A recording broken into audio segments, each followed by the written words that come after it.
A day in my life with a 31-year-old full-time and content creator mom. Good morning nga mga kateswang. Ito talaga is ganap ko everyday. Alam niyo ba yung ganap na ganap tayo for today's video? Kasi napipili ko is may regalo sa akin si Boss Meta.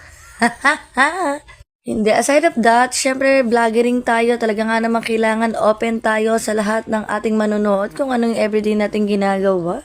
Hay na nga, sport dumumog na nga si Buntis para mabuhay ang iba. Ang aga nga rin magising ng aking batuta kasi nga 8 p.m. lang kagabi is tulog na nga niya siya.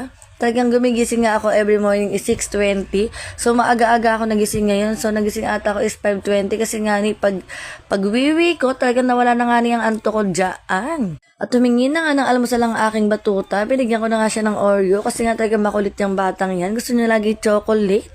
Nagtimpla na nga lang muna nga ni ako dyan ng aking kape. At nilagyan ko na nga lang din ng gatas para pampalusog. Kasi nag-aagawa na kami ng calcium. Konti na lang talaga ang ngipin ng kateswang, mauubos na. Alam niyo, every morning sobrang busy ko. Talagang kung hindi nga gising ang batuta ko, talagang nga namang paikot-ikot na ako dyan.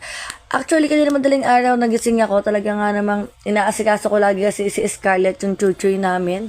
Kasi nga umuulan. Kumakatok yung kada umuulan at nakakaawa nga naman kung talagang patutulugin ko siya sa labas. Kasi nga kada naaambunan siya, nawawalan siya ng gana kumain. Syempre love na love ko ang Scarlett namin, kaya nga naman talaga to the rescue ang kanyang Mama B.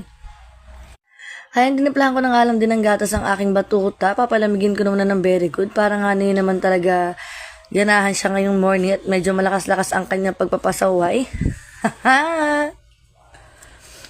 Alam niyo ba, ang hirap maging content creator kasi nga alam niyo to, nakaw oras pa to sa mga gagawin niyo. Syempre bilang content creator nga tayo, talagang may responsibilidad nating mag-post sa mga video. Tapos hindi naman totally maging bukas na libro tayo para sa lahat. Minsan may mga privacy tayong dapat hindi sabihin sa kanila, may mga momentum tayong dapat i-secret.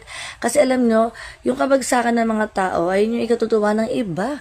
Meron namang mga tao na pag nakita umaangat ka, syempre, palakpakan to the bones yan. Talaga nga namang, alam niyo yung mga love kayo, talaga nga namang palakpakan sila. Pero pag nakikita kang down na down ng mga iba, talagang tatawanan ka nga lang naman. So, kaya na nga, napakadaldal na naman ng kateswang yung tunay. Kasi nga, nakaalis na ang aking papa, nakapasok na sa work. So, to the edit na nga ni ako dito sa kwarto. At sabi ko sa aking batuta, huwag siyang maingay, talagang matatampal siya ng ina niya. Charis!